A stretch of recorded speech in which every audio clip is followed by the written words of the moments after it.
Am I renewed?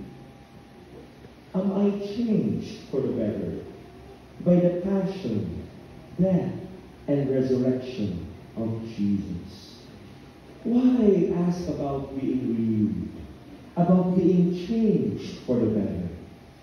Brothers and sisters, change is one of the distinguishing marks of Easter. Ang kabaguan.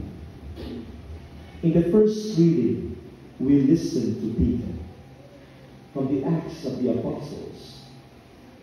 Lahi ka Pedro, no? Katong Good Friday, bisan Holy Thursday, Christian, no? O katong Passion Sunday, mga pagbasa nito, si Pedro, betrayed. Atat na atat. No? Atat na atat, no? So washing of the feet, ayaw hugas si Ginoo. Sa Pedro, pag di takahugasan sa inyong tiil, wa kay katungod mo ang tun sa tingharian sa adi, liguan na lang po. Di lang food spa.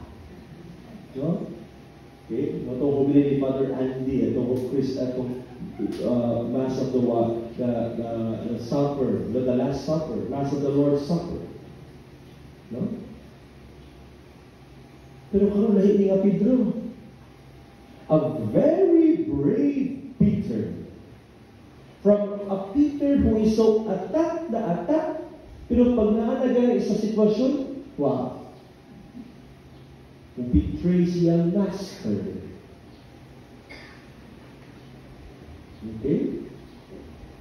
Judas kissed Jesus. Peter denied Jesus. Judas kissed and betrayed Jesus. Peter denied Jesus 3 times. Weakness.